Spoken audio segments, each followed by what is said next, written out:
Wie is opgekomen om te hoor wat is die einde? So. Einde, dis maar net die begin. Halleluja.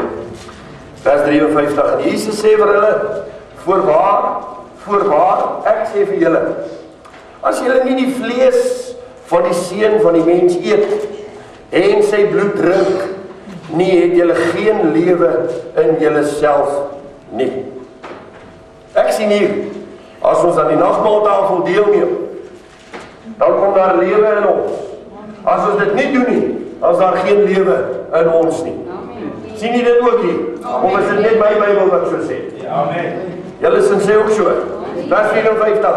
Hy wat my vlees eet en my bloed drink, het die ewige lewe.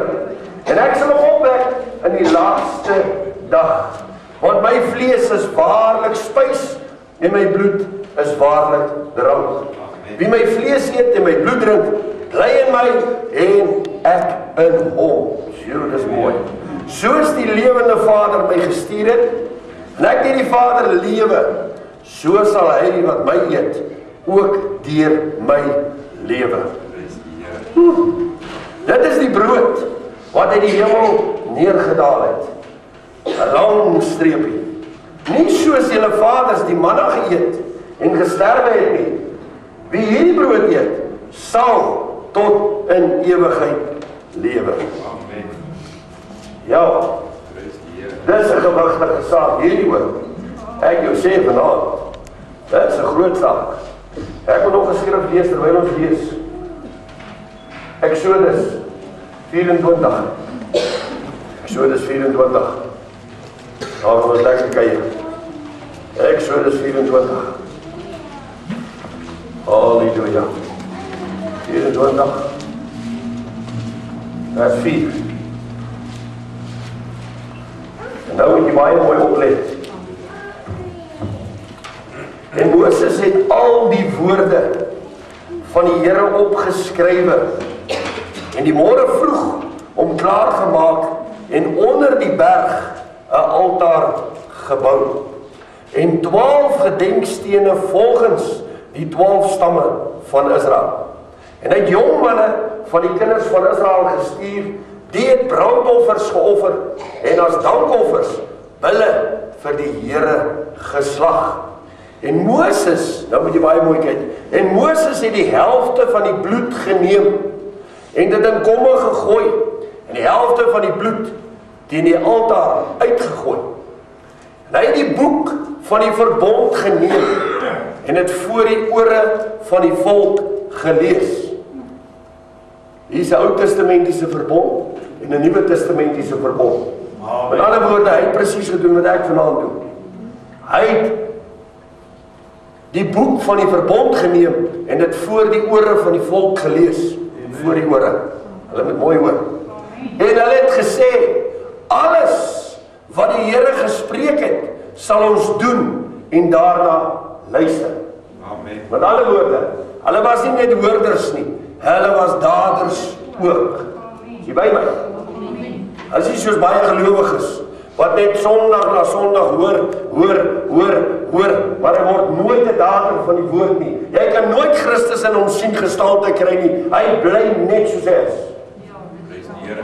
Ag kom, sê bietjie amen. Amen. Prys God. Prys die Here. Vers 8. Toe neem Moses die bloed en gooi dit uit op die volk en sê, dit is die bloed van die verbond wat die Here met julle gesluit het op grond van al hierdie woorde. Ok, so dit was die 5 simbole van die Ou Testament. Waar ons na Christus gaan kyk het, en nou, ouens sê, nee wat, hy skeer sommer die Ou Testament het en hy gooi dit weg, want ons is 'n Nuwe Testamentiese kerk. Ek jou een ding sê, die ou wat dit doen, weet niks van sy Bybel af nie. Want Christus het hier verlossing begin bewerk. Die Evangelie het daar al begin. In die Ou Testament toe 8 gered is deur 'n hart wat die water oorwin het. Met ander woorde, dit wat ons besig is om te behandel, dis die doop. Dis lewe uit die dood uit. As ons in die doopwater ingaan en ons sterf saam met Christus, dan sal ons ook saam met Christus opgewek word in 'n nuwe lewe. Die ou dinge het verbygegaan. Ja, kyk, alles het nuut kom word. Onthou jy dit? Ok, nou gaan ons vanaand. Ons gee 1 deel oor van die Ou Testament af oor in die Nuwe Testament. En nou is baie ouens bly, want ons is nou in die Nuwe Testament. By die Nuwe Testamentiese kerk, hulle is nou nie meer verdwaal nie, want hulle weet niks van die Ou Testament af nie. Hulle weet dan nou iets van die Nuwe Testament. Prys God vir daai ouens. Dirk, ek is so bly jy is hier vanaand. Trots op jou. Amen. Prys die Here.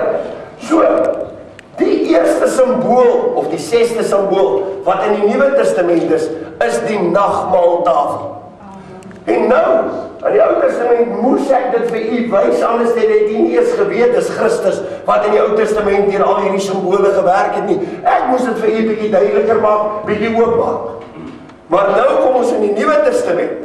En in die Nuwe Testament is dit oop. Hier word Christus nou heeltemal sigbaar. Nou as ons na die nagmaaltafel kyk, dan sien ons maar Christus is nou nie meer die ark wat in Noag se tyd was nie, wat ons gedink het is maar net 'n ark gewees nie. Christus het nou sigbaar, sienbaar geword in die Nuwe Testament met die nagmaaltafel. En ek wil eers kyk na die nagmaaltafel vanaand. Hierdie 6ste simbool. As jy dink dat die ark in die Ou Testament krag en mag gehad het oor die water en oor die dood, dan wil ek vir u sê, hierdie was maar alles skaduwees wat ons bymekaar gesit het, en hierdie skaduwee kon die doods of die Jordaan heeltemal kloof, onthou jy, die skaduwee kon dit doen. Hoeveel te meer sal die regte Jesus dit net nie kan doen, en groter dinge as dit kan doen nie. Nou luister mooi. So met ander woorde, ons nou hier in die Nuwe Testament kom, hier sien ons nou die nagmaaltafel. Kom ons teken nou maar 'n prentjie. Hier is die nagmaaltafel. Ons gaan nou maar so praat vanaand oor die nagmaaltafel. En hierdie nagmaaltafel gaan ons intensief na kyk vanaand, want hierdie is die ark Christus. As ons nie in hierdie ark inkom nie, onthou jy, in Noag se tyd was daar net 8 wat gehoorsaam was. 8 ouens wat ingegaan het in die ark in. En daai 8 ouens het oorleef. Die res wat nie in die ark was nie, buite het almal gesterwe. Soos ek en jy vanaand nie in Christus is nie. Met ander woorde, as ek dit so kan sê, as ek en jy vanaand nie gedoop is nie, en saam met die ark die water oorwin het nie, want Christus is die ark. Ons gaan nou kyk, hoe bedoel ek, dis die ark. Hy het die verlossing bewerk. So, my bewys vir God, dat ek in die ark wil wees, is wanneer ek myself laat doop. Onderdompel, ek praat van onderdompel, julle ouens, hoor, heeltemal onder die water.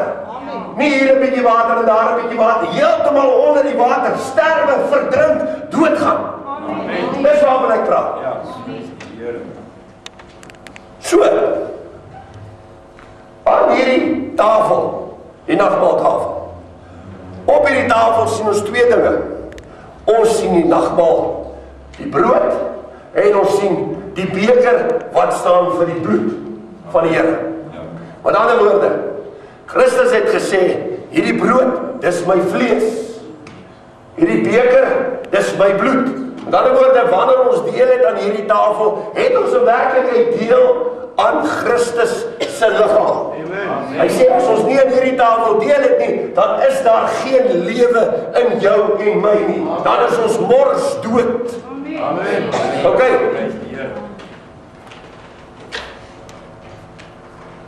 Met die Paasfees het dit 'n bietjie anders gewerk.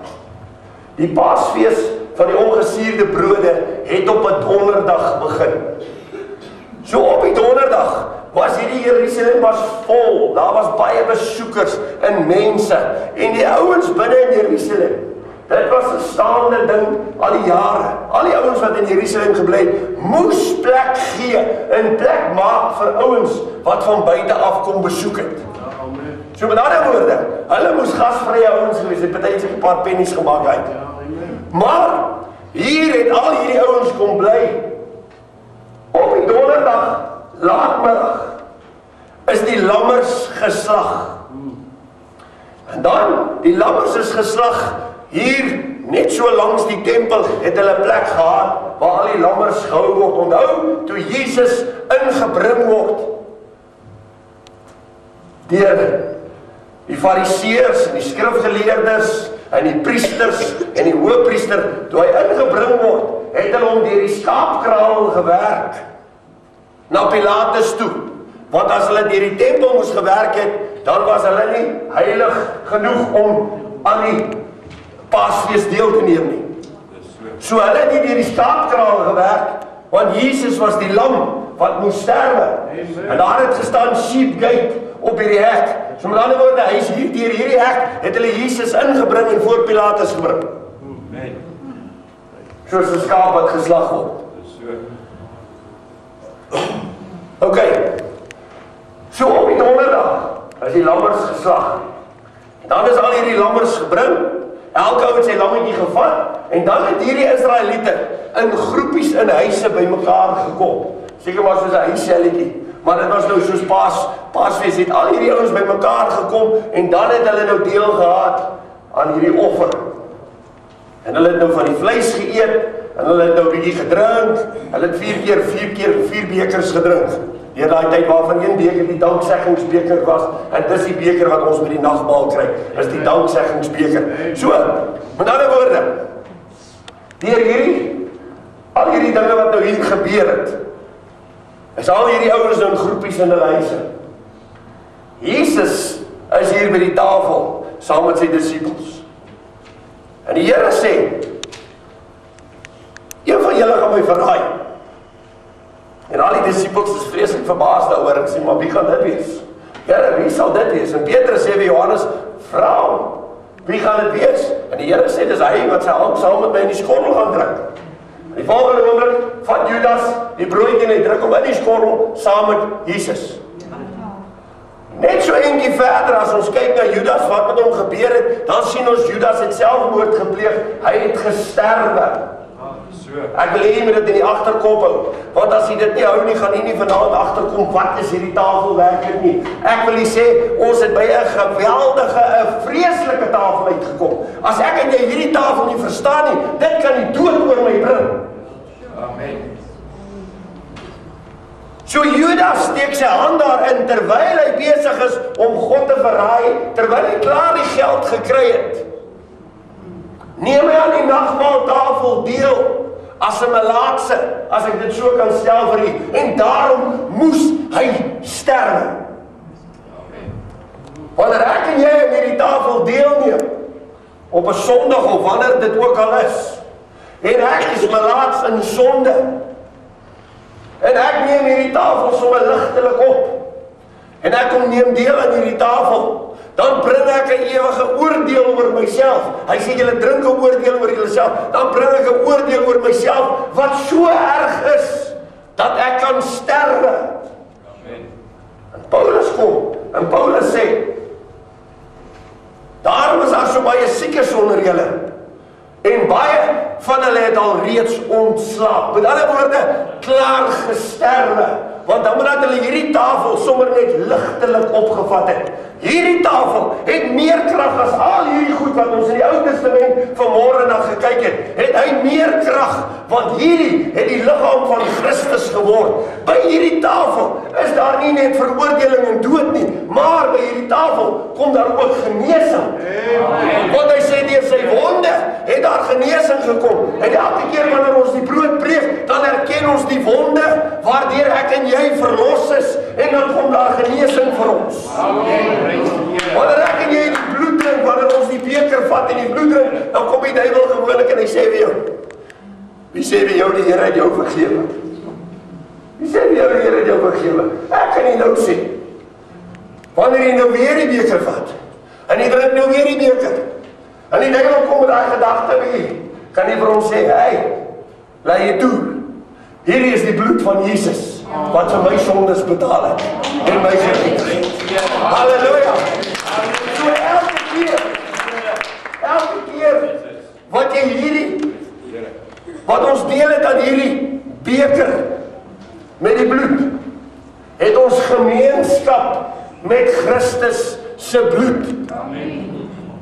En as ek hier kom en ek kom sonde by hierdie tafel en ek steek my melaatse hand uit na die tafel toe, gaan ek definitief sterwe. Want net soos wat hierdie bloed vir my genesing bring, net so bring dit 'n oordeel oor my, as hierdie tafel vir my sommer 'n grap is. Ek sê, daar is baie huisgesinne, wat in groot ellende is, in groot probleme is, omdat die priester van die huis dit sommer lig opgevat het, wanneer hulle aan die tafel deelgeneem het. Hulle weet nie waaroor die tafel gaan nie.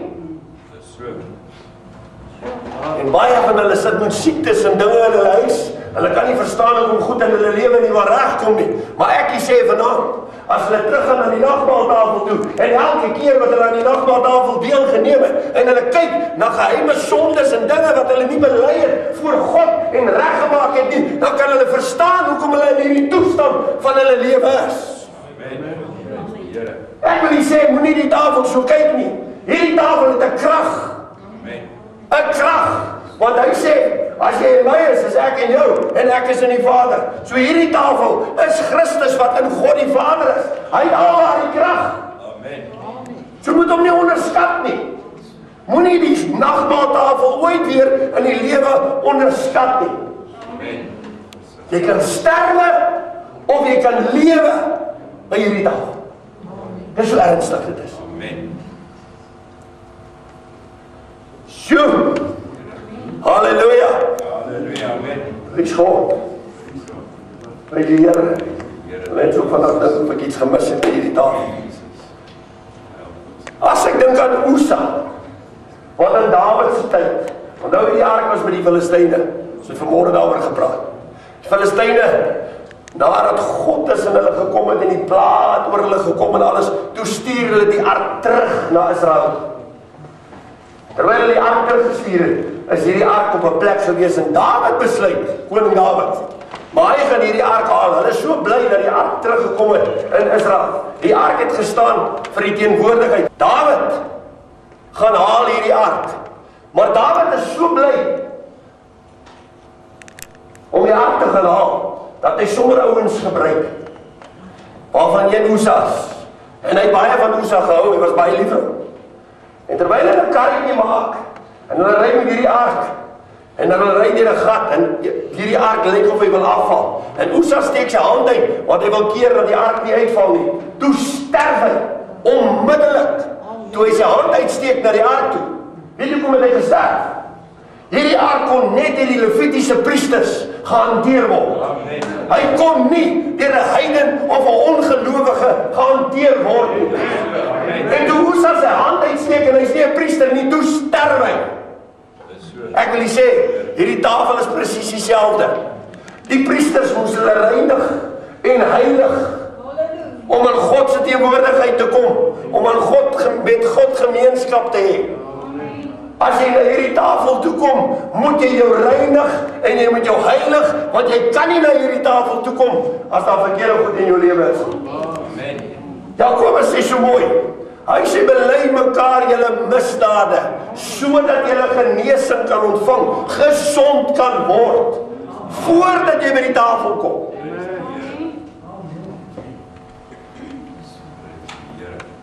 Ouens sê, wel, ek weet nou nie so mooi nie. Dan gaan ek nou maar die tafel los. Ek is nou te bang om aan hierdie tafel deel te hê. Dan is daar geen lewe in jou nie. Ek wil net hê jy moet weet waaroor hierdie 6de simbool gaan vanaand. Dis krities belangrik. Dis nie net nagmaal wat ek en jy aan deel het nie. Hierdie is Christus waarlik, Christus die ark se liggaam. Amen, prys die Here. Dis baie ernstig. As ek en jy met die regte motief na die tafel toe kom, dan's daar genesing vir jou en my. Daar's verlossing vir jou en my. Want hierdie tafel is 'n ark van verlossing wat ons na gekyk het, dit het by NOAG al begin. Christus het al duideliker geword en hier is Christus self. Hy staan by sy disippels en hy breek die brood. Ek wil net iets wys. Gewoonlik wanneer die Paasfees gebeur het, mense moes reël om plekke te kry waar hulle die Paas deel kan hê aan die Paasfees, aan die lam en die brood en alles. So, as ek nou kyk na Christus het nie vir die disippels dat hy al reeds reëlings getref het vir 'n plek om die Paasfees te hou nie.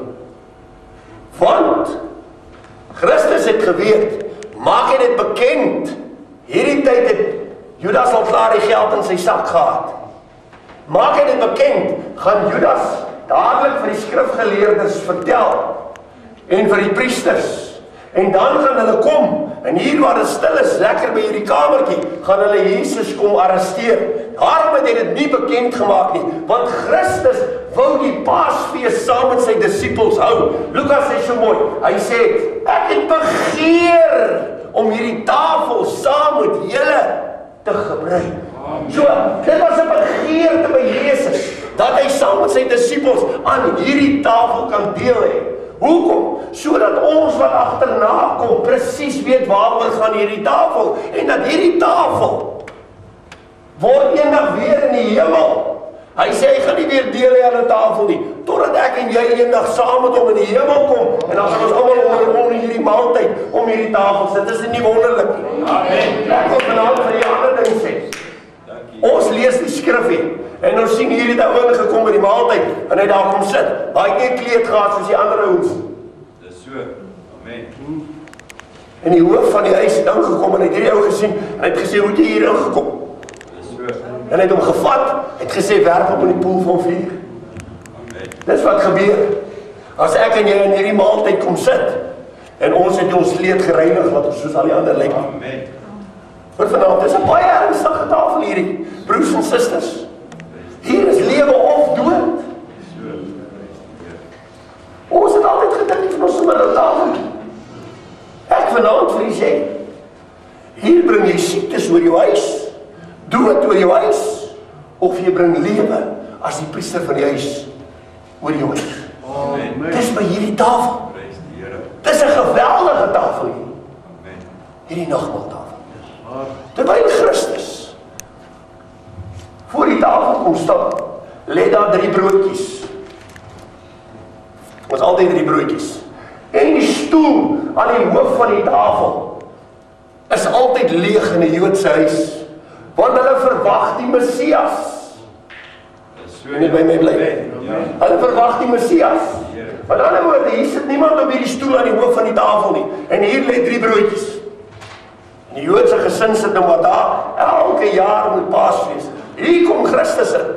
En Christus loop om die tafel, en hy trek die stoel uit, en hy gaan sit aan die hoof van die tafel. Ek jou sê, hierdie disippels moes seker 'n bietjie anders gekyk het, want hulle is nie gewoond aan dit nie. En Christus vat die middelste broodjie. As jy enige Jood vra, sal hulle vir jou sê, die broodjie staan vir Abraham, Isak en Jakob. Wie is geoffer? Isak. So Jesus vat hierdie broodjie wat sy naam Isak is, want dis eintlik hy. Hy kom nou en hy sluit nou 'n nuwe testamentiese verbond met jou en my. Die ou dinge het verbygegaan. Ja, kyk, alles het nuut kom word. En hy vat hierdie broodjie wat Isak is en hy breek hom en hy deel vir hulle om die tafel die brood uit en hy sê, dit is my liggaam. Amen. As jy in hierdie liggaam deel het, dan het jy die ewige lewe. Amen. Prys die Here.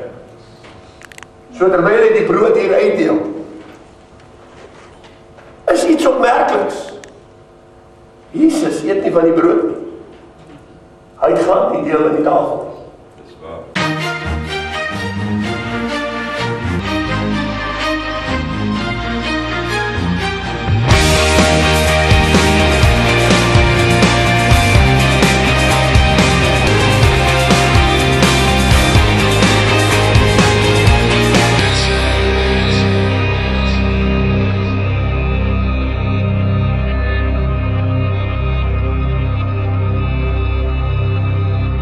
So terwyl hy die brood hier uitdeel,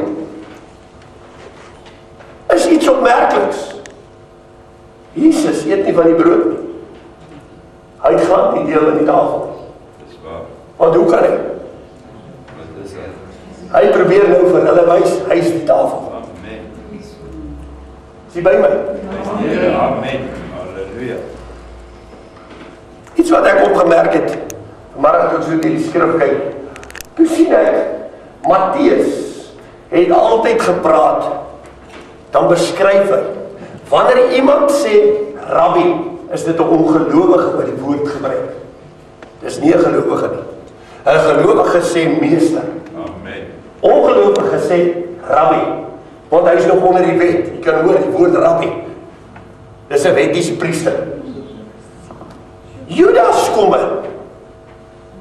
En Judas, toe die Here sê, hier is iemand wat my gaan verraai, toe sê, is dit ek rabbi? Dis so, amen. Kan jy sien hoe ver het hy al teruggeval? Al was 'n tyd wat hy gesê het, meester. Maar hier op die laaste aand, met die sonde wat by hom is, toe is hy so ongelowig dat sy spraak hom weggee. En hy sê, rabbi. En dis die ongelowige woord wat Matteus gebruik vir alle ouens wat nog nooit tot bekering gekom het. Pas op vir jou spraak gee jou weg. Amen. Ek het alweer gesê, Bybelstudent, wat in die college was, hy wil so graag by Loftus gewees het vir die finale game. Hy wil baie graag daar wees. Maar hulle mag nie rugby gaan kyk. En hy dog nie wel, hy gaan homself camouflage, maar hierdie game gaan hy nie mis nie. En hy het bella klaar oor en alles en hier sê hy gaan Loftus toe. En hy sit daar op die paviljoen, so agter die pale. En sy span was natuurlik, julle span. Nou is dit nie stil. Die blou bulle, as ek het nou so mag noem. En hier breek hierdie ouens deur. En hierdie ou kom hier agter die pale en hy druk hierdie 3. En hierdie ou het nou lank daar gesit, maar hy raak so opgewonde dat hy homself net nie kan keer nie en hy spring uit die paviljoen uit, reg agter die pale, is al die kameras op hom. En hy spring op en hy sê, prys die Here!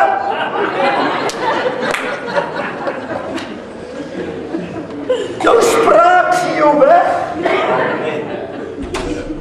Dit sê of jy gelowig is en of jy ongelowig is. Nou ja, hy was in groot moeilikheid, want almal het geweet is hy. Hy was op TV. So wat ek vanaand vir u wil sê, hier het Judas se spraak hom weggegee. As die disippels 'n bietjie meer in die gees was, sou hulle al hierdie goed opgetel het, en hulle sou geweet het, Judas is die ou. Staan nie?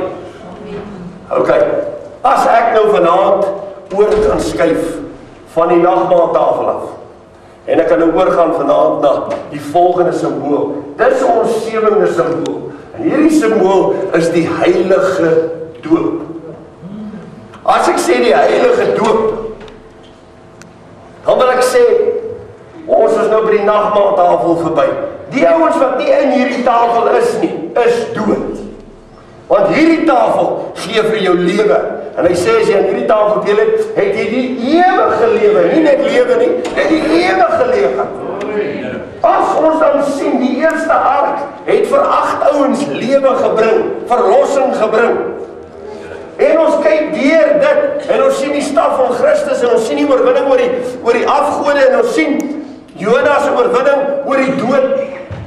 En ons kom hier by die nagmaaltafel, dan sien ons maar, hier is Christus nou baie duidelik. Hier is hy, die lam, en hy breek die brood. Homself gee hy vir hulle. En hy sê ons moet dit doen tot nagedagtenis. Om te dink en te herdenk dit wat Christus vir jou en my kom doen het. Onthou jy dit? Amen. Ok, as ons nou by die doop kom, en ons kyk nou na die doop, dan sien ons het nou vanmorgen met 'n reguit lyn begin by 'n punt by Noag. En hierdie lyn het nou reguit geloop, en nou kom ons by hierdie lyn se punt. En dis die laaste simbool waaroor ek vanaand wil praat. En hierdie simbool, die heilige doop, wow, wat ek jou vertel. Net soos wat hierdie tafel, as jy nie in hom is nie, het jy nie lewe in jou nie. As jy nie gedoop is nie, het jy ook nie lewe in jou nie. Dit wil ek vanaand vir u sê. As jy nie onder die water saam met die ark Jesus Christus gesterf het nie, deel geneem het nie, het jy geen lewe in jou nie. Amen. Sjoe, dis 'n besigheid. Dis 'n ding. Jesus kom.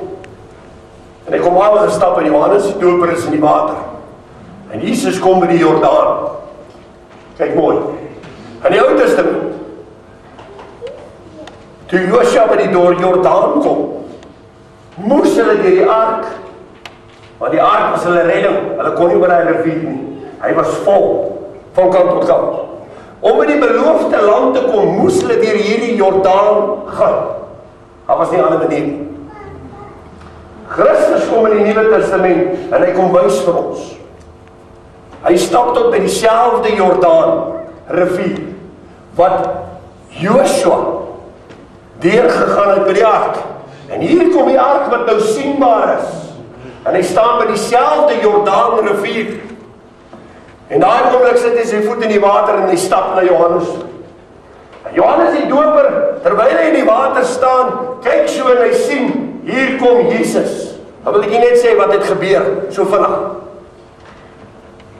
Toe Maria, so 6 maande, Elisabeth, so 6 maande swanger was, toe kom Maria kom kuier vir Elisabeth, by haar huis, en sy klop aan die deur, en Elisabeth, ons het al daaroor gepraat, Elisabeth het haarself eintlik hier in afsondering gehad, want sy is 'n ou tannie gewees, en ewe skielik toe raak sy swanger, en ek dink sy wou nie laat ander ouens sien sy swanger op ouderdom nie. Onthou jy dit? Met Sagaria, en sy swanger met Johannes die doper. Maar Maria roep ernstig hier by die deur, en sy sê vir haar niggie, Elisabeth, maak oop. En Elisabeth kom en sy maak die deur vinnig oop. Maria kom ingestap, Elisabeth maak die deur toe. En daai oomblik gebeur iets. Binne in die baarmoeder van Elisabeth kom daar 'n draai. En ewe skielik, ek glo vir 6 maande was daar nie 'n beweging in haar baarmoeder nie. Maar toe Maria aankom, met die ark binne in haar, want Maria is ook swanger, met Jesus, toe sy aankom, toe kom daar lewe in Elisabeth se baarmoeder. Daar kom 'n draai en die Heilige Gees bevestig homself. En die woord sê Elisabeth met Johannes die Doper is onmiddellik gevul met die Heilige Gees. Amen. Jare daarna is Johannes in die doopwater. En Christus kom aan en hy stap in die Jordaan in die ark wat die water oorwin het. Hier in die verlede, onthou jy, ons het vanmôre daarna gekyk, hier is dieselfde ark en hier kom hy. Hy gaan nou vir ons wys, want hy het nou sienbaar geword. Hy gaan nou weer die water oorwin. Die dood oorwin, want die water staan vir die dood. En hy kom hier by hom, by Johannes. En Johannes kyk hom so en hy sê, Here, eintlik moet ek deur u gedoop word. Johannes praat van 2 dope. Die eerste doop is die doop met water, die tweede doop is die doop met vuur. Amen. 2 dope wat hy hiervan praat, in hierdie oomblik. Maar toe Johannes hom sien, toe kom dieselfde beweging, wat gekom het die dag toe Maria by Elisabeth ingestap het. Daai selfde gevoel, daai selfde anointing, daai selfde salwing, toe kom dit oor Johannes. En hy weet, dit is Christus. En hy sê, daar is die lam van God, want hy daai selfde anointing ervaar wat hy ervaar het die dag toe Maria by Elisabeth aangekom het. Amen. So hier sê hy eintlik vir Christus, maar ek moet deur u gedoop word. 2 dope, onder die water en die ander een is met vuur. Nou baie ouens het baie goed te sê oor die 4 deel. Ek wil vanaand vir u sê, die 4 waarvan die woord van die Here praat, is om al die slegte goed uit jou en my lewe uit te brand. Dis die 4. Want as ons na die Ou Testament kyk, en ons sien hulle van die slagoffers, en hulle sit dit bo op die altare, ek en jy is offer. Amen. Voor Christus, 'n lewende offer, sê Paulus dit mooi. Dan sit hulle hierdie vleis bo op die altaar, dan word dit verbrand. Amen. Dis waar. So dis wat gebeur met jou en my. Die vuur wat Christus ons mee kom doop. Hy sê die een wat na my kom, hy sal julle doop met vuur. Die vuur is dit wat alles wat op hierdie fondasie wat Christus is, gebou is, hooi, kaf, hout, alles verbrand. Dis so, die Here, amen. Vuur is heiligmaking. Amen. As die vuur nie oor jou en my stukkie vleis kom nie, dis waar, dan sal ek ek God nooit sien nie, want hy sê die heiligmaking waar sonder geen mens God sal sien nie. Dis die 4 wat God van praat. Dis die 4 wat Johannes van praat. Wanneer die Here toe draai, sê ek moet ek gedoop word met hierdie 4. Want onthou, die Heilige Gees was nog nie daar nie. So waarvan het Johannes gepraat? Kom dink mooi. Die Heilige Gees en die doping van die Heilige Gees was nog nie daar nie. Nou hoe kan Johannes sê, ek moet met hierdie doop gedoop word? As die Heilige Gees nog nie daar is. Dit sou eers in die Nuwe Testament kom. En daarna het Johannes lankal nie meer gelewe nie. So Johannes het van hierdie 4 gepraat, waar hierdie vlees deur moet gaan, en alles wat sleg is verbrand moet word. Sê ons dan nie, ek moet in die oonding gesit om gelouter te word, sodat suiwer goud kan uitkom nie? Watter 4 is dit dan nou? Dis om al hierdie kaf en goed wat hier by my is, uit my lewe uit te brand. Want onthou, ek is nou die vleeslike offer. Was nou nie meer 'n lam nie. Christus was die lam, ja, maar ek is nou die vleis. Hierdie stuk vleis. Christus sê, ek het gekom om vuur op die aarde te bring. Luister mooi. Ek het gekom om vuur op die aarde te bring. En hoe begeer ek nie dat hierdie vuur al aangesteek is nie? Ja, hoor Christus sê so. Hoe begeer ek nie dat hierdie vuur al aangesteek is op die aarde nie? Wat is hierdie? Stukkie stof. Is hy nie aards nie? Is dit nie waar die Here die vuur wil aansteek op hierdie stukkie aarde nie? Hallo? Prys God. Terwyl Jesus hier in die doopwater inkom, en Johannes doop hom, die oomblik toe hy uitkom in die water uit, toe word die eerste ark wat die water oorwin het. Onthou jy? Die storms en die vloede en alles het probeer om hierdie ark onder te kry, maar hy kon nie die ark onder kry nie. Die ark het die water oorwin, het die dood oorwin. Ons gaan deur al hierdie goed en ons kom by die laaste simbool wat Christus Jesus is. En Christus Jesus, toe hy die doopwater uit opkom, het hy die water oorwin.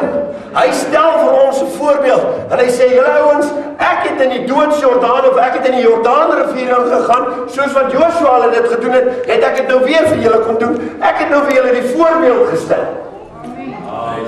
As julle by die beloofde land wil uitkom, moet jy onder die water kom sterwe. En as jy saam met my onder die water sterwe, en jy staan op saam met my, dan kan jy saam met my regeer. So as ek nie gedoop word, het ek nog nooit gesterwe nie. En dan is daar nie plek vir Jesus in my lewe nie. Want hy sê, Johannes sê, julle moet minder word, sodat hy meer kan word in ons lewe. Paulus sê mooi, hy sê, Christus moet gestalte in julle kry. Dat julle op 'n plek kom waar julle kan sê, nou leef ek nie meer nie, maar Christus Jesus leef nou in my. Terwyl Christus hier uit die water uit opgekom het, gebeur 'n paar dinge. Die hemel gaan op onmiddellik. Want ek en jy in die doopwater gegaan. Die oomblik wanneer ons opkom, gaan die hemel op. Amen. Dit is so. Nou is dit nie meer, Engelse woord sê braas. Braas heavens wat jy teen bid nie. Die hemel het op jou opgegaan. Want onthou, om saam met Christus op te staan, nou leef ek. Ek is nie meer dood nie. Nou laat ek leef. Die oomblik wanneer Christus in my lewendig word na die doopwater, gebeur 'n ander ding. Nou begin die wil van die Vader en nie meer my wil nie. Amen. Dis wat die doop is. Die doop is die beëindiging van Japie, sy lewe is klaar. Die besluit wat ek voor God neem en sê, ek wil sterwe, ek wil gedoop word. Ander ouens kom en hy sê, ek wil gedoop word. Hy moet eintlik sê, ek wil sterwe, ek wil nie meer lewe nie. Ek wil God se wil in my lewe hê. Druk my onder die doopwater en laat ek kan sterwe, sodat Christus in my kan opstaan. saam.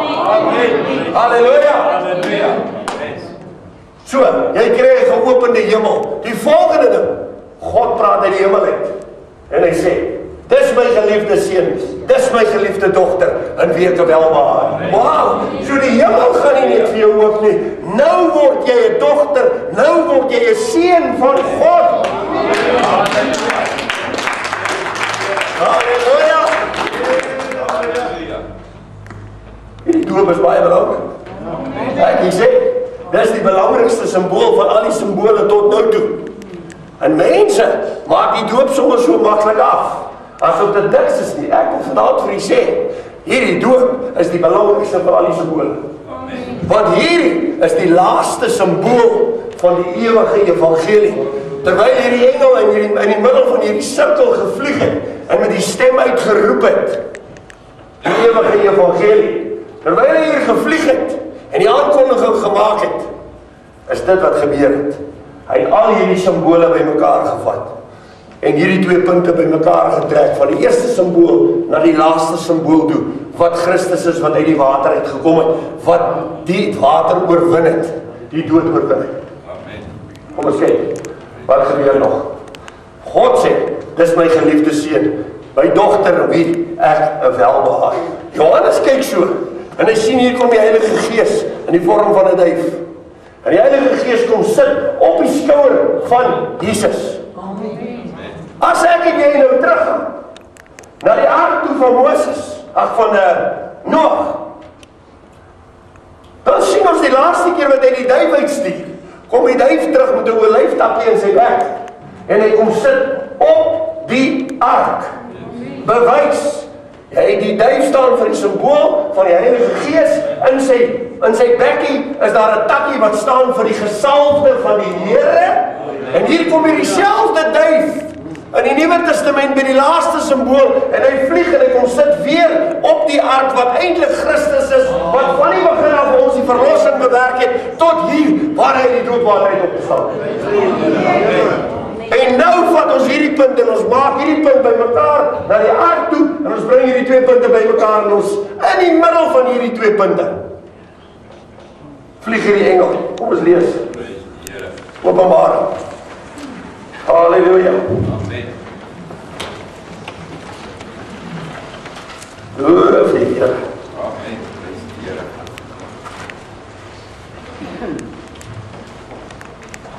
Prys God. Amen. Openbaring 11. Prys die Here. Openbaring 11. Ons sien wat daar is. Ja. 11 vers 19. Nee, terwyl ons hier is, kom ons lees om hierdie skrif. Terwyl ons na die ARK gekyk het van hier af, en die ARK het nou voleindig, en die ARK het hier uitgekom waar Christus is. Christus vaar op hemel toe, en die ARK is weg. Kom ons kyk waar kry ons die ARK. Vers 19 sê, en die tempel van God het in die hemel oopgegaan, en sy verbondsark is in sy tempel gesien. En daar was weerligte en stemme en donderslag en aardbewing en groot haal. Christus wat die aard is in die tempel van God. Mooi, nee? Oké, kom ons kyk. Ek dink is 14. 14, is dit nou 14? 14, ja, vers 6. En ek het 'n ander engel in die middel van die lug sien vlieg met 'n ewige evangelie om te verkondig aan die bewoners van die aarde en aan alle nasies en stamme en tale en volke. En hy het met 'n groot stem gesê: vrees God en gee hom heerlikheid, want die uur van sy oordeel het gekom. En aanbid hom wat die hemel en die aarde en die see en die waterfonteine gemaak het. Sjoe, dis nice.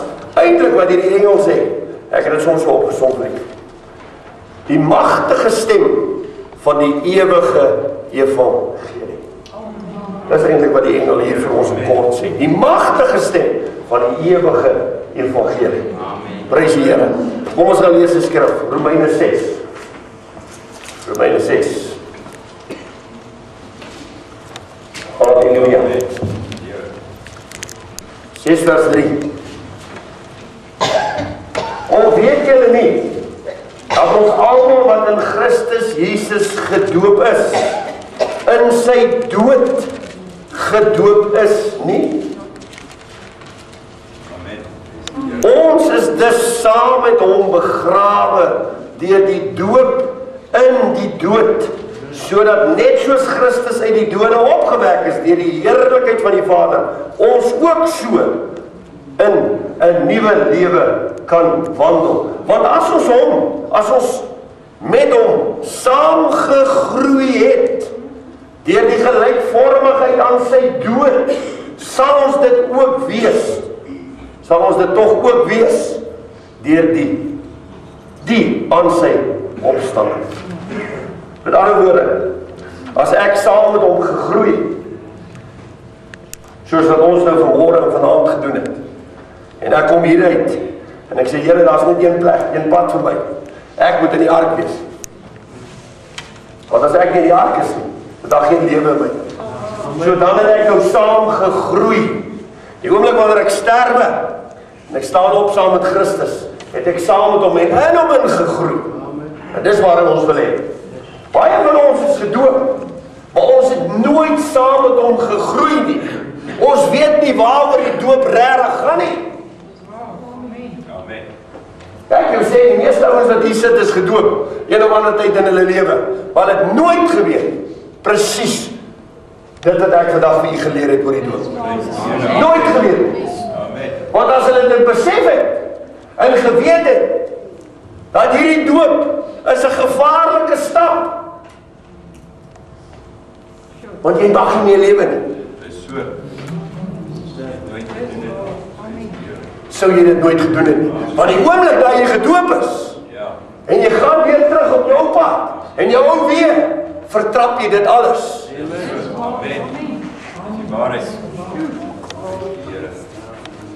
Mense wat die goed soms so ligtelik, ek wil vanaand vir die sê, kerk van die Here.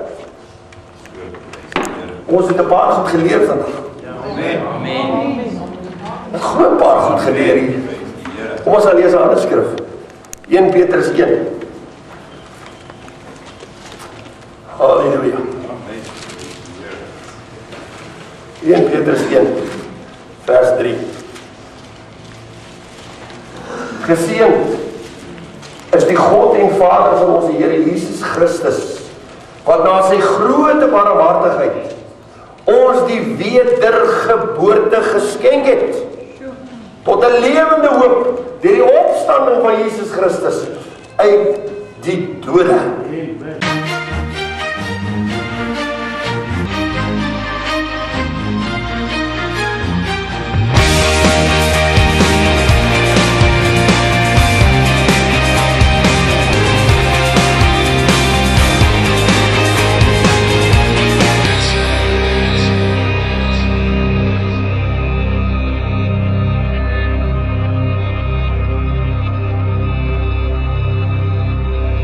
Die nice. Ons kyk wat sê, vers 22. As julle in gehoorsaamheid aan die waarheid, julle siele deur die Gees tot ongeveinsde broederliefde gereinig het, moet julle mekaar vurig lief hê uit 'n rein hart. Want julle is wedergebore, nie uit verganklike saad nie, maar uit onverganklike, deur die lewende woord van God, wat tot in ewigheid bly. Amen. En dan raak broers kwaad van mekaar. Hulle het nog nooit hier uitgekom. Amen. Dis hoekom die Here sê, hoe mooi is dit vir broers, as hulle kan saamwoon. Dis soos die olie, wat afloop, van Aaron se hoof oor sy baard, en tot in sy soos. Dis waarvan God praat. So as ons hier uitgekom het, kom ons lees dit weer. As julle in gehoorsaamheid, wat 'n gehoorsaamheid? Gehoorsaamheid nie meer my wil nie, maar God se wil. Ek leef nie meer nie, maar Christus leef nou in my. So as ek in daai gehoorsaamheid aan die waarheid, julle siele deur die Gees tot ongeveinsde broederliefde, susterliefde gereinig het, moet julle mekaar vurig lief hê uit 'n rein hart. want julle is wedergebore, nie uit verganklike sake. Halleluja. Kom ons lees die laaste skrif. Hebreërs 6. Hebreërs 6. Vers 11.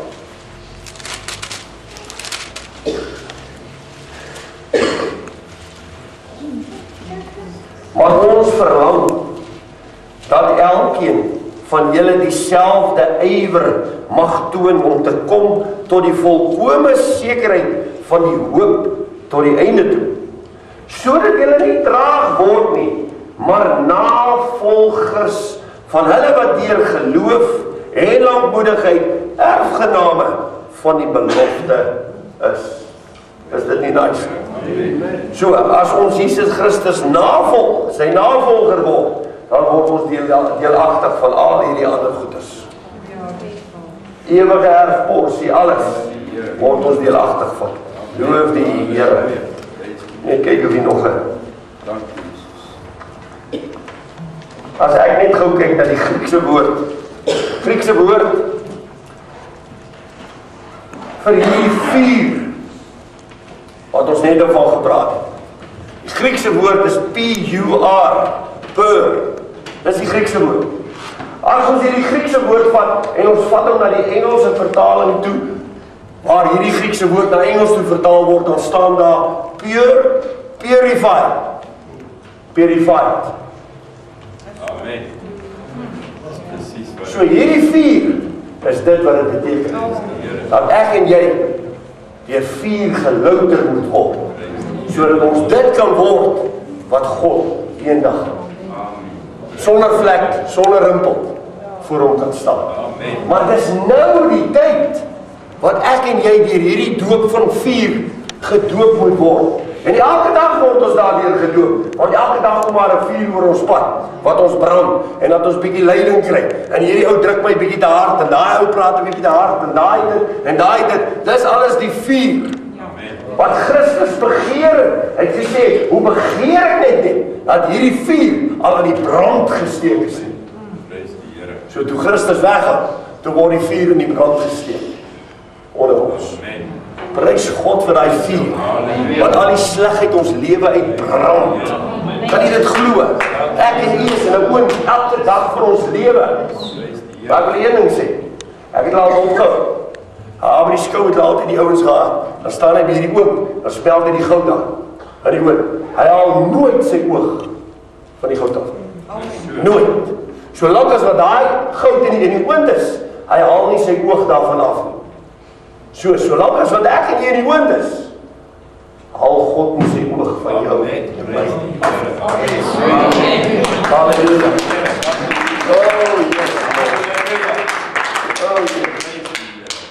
So, die geheim agter alles.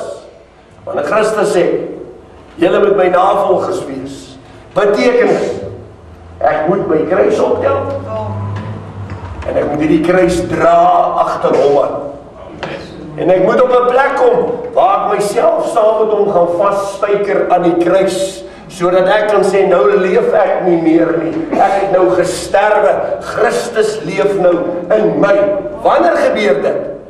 Wanneer ek glad nie meer my wil doen, maar die wil van die Vader. Amen. Elke ding wat ek doen, is dit eintlik die Vader.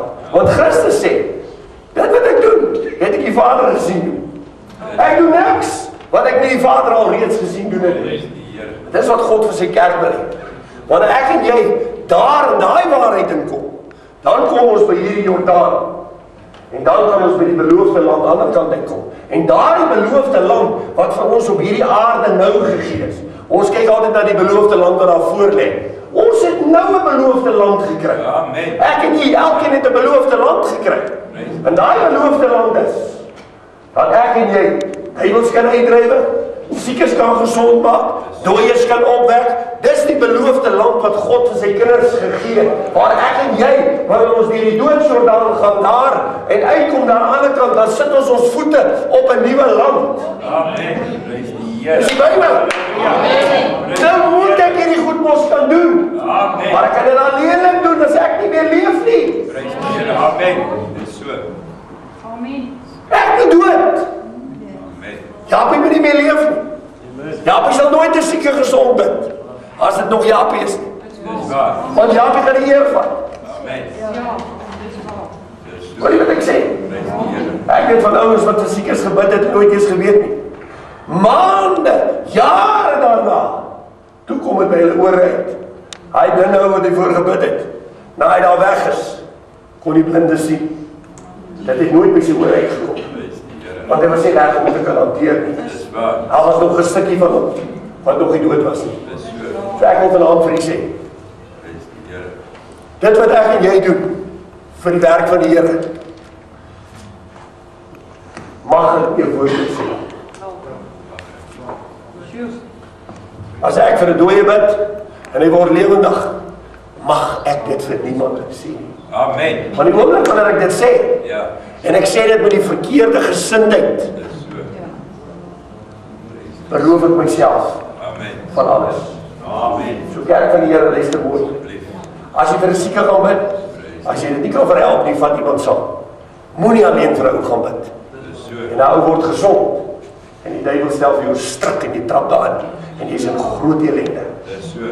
Dat altyd iemand by wees, sodat daar altyd die twyfel is. Ek wonder nou, is dit deur hom by die Here gewerk het of is deur my by die Here gewerk het? Dis waar. Amen. Die Bybel. Yes. Dit is so maklik. Ja. En ek en jy lê op die grond, op ons rug, voete onder ons uit. Ons kan nie verstaan wat nou met ons gebeur nie. Dis deur daai sonde wat die duiwel uitgewerk is in die lewe. So ek wil hier leer mooi. Kerk van die Here, as ons gaan sterwe, gaan dit die bewys wees. Dis waar. Prys die Here. Jesus. Niks meer van Japie. Net Christus alleen. Dis al. Amen. Dis al. Here. So as jy wil gaan werk vir die Here en jy wil iets vir die Here doen, onthou, die eer en die lof kom Christus toe. Amen. Hoor vanaand. En God sal die toets om te sien wat hy gemaak. En hy gaan dinge laat gebeur. Ek sê vanaand vir u, gaan in jou binnekamer, sê vir die Here dankie, dat hy jou gebruik het, dat hy jou gehelp het. Amen. Maar moenie praat daaroor. Prys die Here. Want môre oor môre, gaan jy dit vir jou vat. En dan sien jy 'n groot moeilikheid. Dis waar. Ek wil dit afsluit. Baie mense wat by hierdie nagmaaltafel gekom het, sit by die huis vandag. Hulle dien God nie meer nie. Want hulle het by hierdie tafel 'n oordeel oor hulle self gebring. Ja. Ek sê as ons na hierdie tafel toe kom, moet ons met veroordeling kom, selfveroordeling. Met ander woorde, ek moet myself oordeel of ek reg is om aan hierdie tafel deel te neem. Ek moet myself eintlik veroordeel. Want as ek myself veroordeel, dan het ek 'n kans. Maar as ek geoordeel word, omdat ek myself nie veroordeel het nie, is ek in die moeilikheid. Dis Sien nie? Amen. So ek moet aan hierdie tafel deel hê, nadat ek myself geoordeel het om te sê, Here, is ek op die regte plek om deel te hê aan die nagmaaltafel. Ek weet, u gaan van nou af dit baie anders te sien as wat u nou gesien het, tot vanaand. As jy by hierdie tafel gaan kom, en jy gaan aan hierdie tafel deel hê, gaan dit vir u nou 'n hele ander openbaring wees. Want eers gaan jy jouself kyk. Ouma, dit is so maklik om nie in plek te wees nie. Hoor wat ek vir u sê. Dit is so maklik. Dit is so maklik. Op pad kerk toe, doen jy iets. Iemand ry voor jou. Of wat ook al. Jy vergeet dit, jy kom deel aan die tafel. Agterna val ek jou by. Jy het moeilikheid. Hoor wat ek sê. Ons moet seker maak dat ons nie soos Oesa is as ons by die tafel kom nie. My hand uitsteek en sterwe nie. Daar's ouens wat gesterwe het. Hulle lewe nog. Soos Adam. Adam het gesterwe, maar hy het nog 900 jaar gelewe. Maar hy was dood geestelik. As jy aan hierdie tafel deel het, en met melaatse hande, en nie met die regte gesindheid teenoor God nie, dan gaan jy sterwe geestelik. En daar sit baie mense by die huise, en dat weet nie hoe sit hulle by die huise nie. Hulle is dood. Hulle sê, ag nee, ek moet niks in die kerk te doen hê. Hy is dood. As jy teruggaan in sy lewe en jy gaan kyk, dan het hierdie tafel soeman net gesien, dis 'n tafel Sondagmôre. Hy het dit nie gesien as die heilige sakrament van die liggaam van Christus waarin ons deel het, sodat daar lewe in ons kan kom. Oor vanaand dit. Dalk is hier baie van die wat voel, maar ek kan nie deurkom nie, ek kan nie op hoë geestelike hoogtes kom nie. Dis om iets my terughou. En ek vanaand vir u sê, gaan terug na hierdie tafel toe. Ondersoek jouself by hierdie tafel. Elke keer wat jy aan hierdie tafel deel gehad het. Hoe was die gesindheid? Met watter gesindheid het jy dit gedoen? Was dit opreg vir die Here? Was dit regtig vir die liggaam van die Here? Wat jy deel gehad het, dit is 'n simbool, maar ons praat nou maar, was dit regtig? Het dit die diepte vir jou gehad? Of het jy dit maar net sommer gebruik? En dalk as jy hier, hy sê so mooi die skrif sê, as jy by hierdie tafel kom, en jy het iets teen jou broer, of jy dink, jou broer het iets teen jou, laat jou offer, gaan terug na jou broer toe, gaan maak jou hart skoon, en dan kom jy terug, en dan kom neem jy deel aan die tafel. Hoekom sê die Here dit? Omdat die Here weet, as ons hierdie tafel ligtelik opvat, kan ek en jy in een oomblik sterwe. Ek wil jy moet sterwe. En onthou, wat die woord sê, die skrif sê,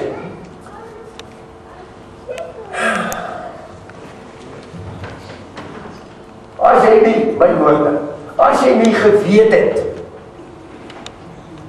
was jy beter af. Maar nou dat jy weet wat die waarheid is, en jy gaan dit nie doen nie, is jy groot moedigheid. En jy weet vanavond wat die waarheid is. So jy moet nooit weer aan hierdie tafel deel het. As die gesindheid nie reg is, al die kant doen. Ok, is dit reg so? Prys die Here. Wonderlik, hoe God al hierdie goed by mekaar kry. Die ARK daar, hy kom sit op die ARK. Die ARK kom hier in die waarheid, water uit.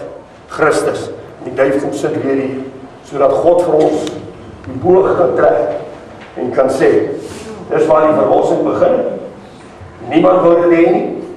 Weet jy wat is die gevaarlikste ding vandag? NOAG preek nog altyd. Amen. Yes. Prys die Here. Amen. Sondag na Sondag preek NOAG. Ja. Maar Sondag na Sondag is daar ouens wat nie in die ark in wil kom nie. Dis waar. Prys die Here. En die oomblik wat God besluit, hy maak hierdie ark se deur toe, gaan net daai paar daar wees wat gesê het, Here, ek wil hierdie geleentheid gebruik. Ek wil vir u lewe, nie meer my wil nie, maar u wil. Onthou, hierdie ouens het gesê, nee man, ek gaan nie daai ark in nie, my wil. Maar toe hierdie 8 ouens in die ark instap, toe sê hulle ons doen nie Here se wil. Die Here mag die ark se deur toe. Prys die Here. As jy net hier kan uitgaan vanaf en sê, Here, nie meer my wil nie, maar u wil. Amen. Dis hoe jy gaan seker maak. Alles wat jy doen in jou lewe, of dit is wat God wil hê vir jou. As jy dit gaan seker maak, gaan jy nie in die moeilikheid kom. Want alles wat jy gaan doen, gaan Jesus se wil wees, of God se wil wees. Ok, is dit reg? Amen. Prys die Here. Halleluja. Ek wil vir u sê, nie ver van hier nie, kerk van die Here. Ek weet die werk regtig hard aan. Kerk preek nie hierdie goed nie.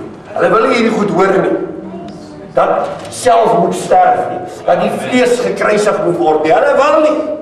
Ek wil vanaand afsluit. En ek wil die openbaring gee. Paulus, die dag toe hy op die pad van Damaskus kom, en Christus en hy hierdie ontmoeting. Toe hy in Damaskus kom en ek dink is Ananias wat vir hom gebid het, en die skille val van sy oë af. Toe stap hy daar uit, want hy was die skrifgeleerde. En hy stap daar uit, baie trots, en hy roem oor al sy goed. En hy het hierdie lang debatte wat hy voer met skrifgeleerders om te wys, hoe slim is Paulus? En God kyk hom so, en die Here sê, wag 'n bietjie, jou moet ek reg kry. En hy stuur hom in die woestyn, en vir 'n lang ruk, hoor ek en jy glad nie van Paulus nie. Want hy was in die woestyn besig om te sterwe.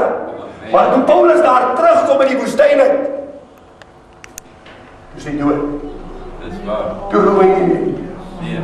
Toe sê hy nie meer van, ek betaal, ek praat die meeste dae van julle almal, en al hierdie, toe roem hy dit nie meer. Want hy het agtergekom, God wil hê hy moet sterwe. As ek kyk na Dawid, jy moet eers sterwe. Die sterwe kom voor die lewe. Dis waar. Hoor mooi wat ek vanaand vir julle sê, gee 'n sleutel. Die sterwe kom voor die lewe. So ek moet sterwe, dan kom daar lewe vir my. As ek nie sterwe nie, kan ek nie lewe nie. Amen. Moses, die skrif sê mooi in Handelinge, 'n man wel ter tale, 'n man wat baie slim was. Hy was opgevoed in Egipte, baie slim. 40 jaar laat God hom agter die skape. Na die 40 jaar kom hy uit. En die Here sê, Moses, ek wil hê jy moet my volk gaan red. Hy sê, Here, maar ek kan nie praat nie, ek is maar 'n swak prater. Sien nie wat het gebeur met Moses? Ja. 'n man wel ter tale. Kom ons lees dit. Jy kyk my so snaaks aan. Kom ons lees dit gou. Handelinge. Waar is die Here? Nuwe Testament, julle ouens. Ouens wat nie by die Ou Testament kon praat nie. Dis die Nuwe Testament. Handelinge 7 vers 22. Hier staan in die Bybel. En Moses is opgelei in al die wysheid van die Egiptenaars en was magtig in woorde en dade. Amen. So ek sien hy het nie 'n probleem gehad om te praat nie. Hy was magtig in woorde en dade. Maar hy kom op 'n plek waar hy sê, ag nee Here, stuur iemand anders, jy moenie vir my stuur. Want Moses is gebreek in die woestyn. God kan net met iets wat niks is. Hy niks uit iets maak. Dis As so. jy en ek nie bereid is om te breek nie, en te sterwe nie, moenie dink jy gaan lewe.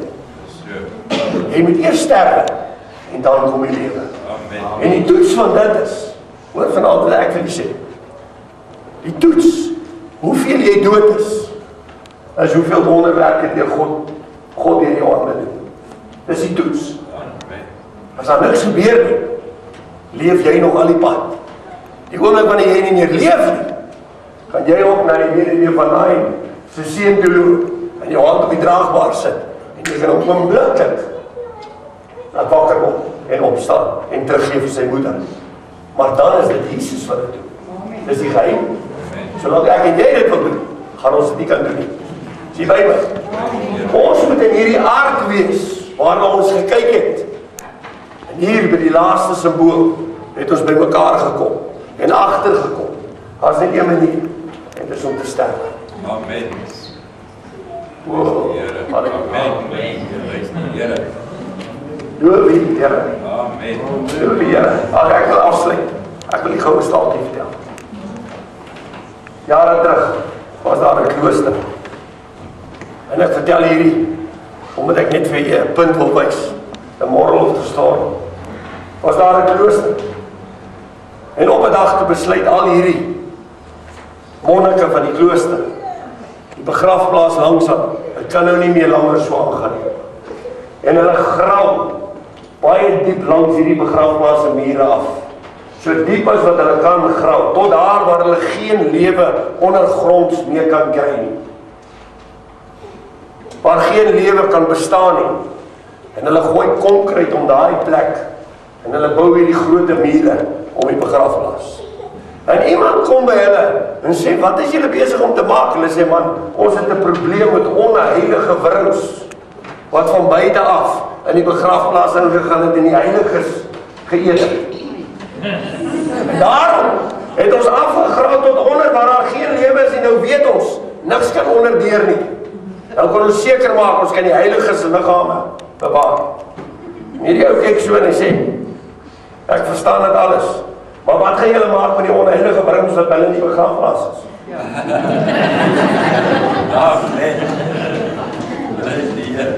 Ek wil dit vir u sê vanaand. Hierdie stuk vleis is vol onheilige wurms. Amen. En ek en jy kan doen wat ons wil, van buite af, om ons skoner te laat lyk. Maar as ek nie die wurm nie binnekant in die hande kry en sy kop afsny nie, Dis waar. Amen. Yes. Dan help alles niks. Amen. Ek kan so mooi en vroom lyk van buite af. Maar wat gaan binne? Verstaan jy? Ek bou al hierdie mooi mure rondom myself en ek is hierdie wonderlike ouetjie van buite af. Maar binne is al die onheilige wat. Los hierdie liggaam maar net vir 'n rukkie. In 'n plek, sit hom in 'n glaskas. Vir 'n rukkie. Paar dae. Dan sien die klomp wurms. Is dit so? Dis so, amen. Hy is vol wurms die ding. Ja. Daarom behaag die vlees God glad nie. Amen. Ek en jy moet sterwe om te kan lewe. Julle ouens. Mamma moet maar vir my goed sê. Ek nie eens my lip trek. Niks. Want as er nog 'n wurm in lewe. Verstaan jy? Papa moet maar vir jou iets sê. Jy moet nie eens jou oog knik want daar's 'n wurm in lewe. Halleluja. Kom ons by ons hoofde. Vader in die hemel. Dit is wonderlik om tyd saam met U te spandeer. Wonderlik om die liefde van Jesus lekker met U te kuier. Vader, dankie deur die Heilige Gees het ons baie dinge geleer vanaand. Ons het dinge agtergekom wat ons net vir granted gevat het in die verlede. En ons bely dit vanaand. Ons wil weer eens vanaand ons afhanklikheid van U af bely, Vader. Want sonder U is ons niks. En ek wil vanaand sê, sonder U wil ek ook niks wees. Help ons dan op hierdie pad wat ons loop van heiligmaking om heeltemal te sterwe sodat U heeltemal gestalte in ons kan kry. Ons weet dit is 'n moeilike proses. Ons weet ons gaan in die oond en ons word gelouter. In die vuur brand ons. Maar Here, liewer laat ek nou brand as wat ek eendag vir ewig moet gaan brand. Daarom vra ek, Vader, stuur die vuur en brand ons. Sodat dit wat oorbly goed in die oë kan wees. Ons eer U daarvoor in Jesus naam. Amen.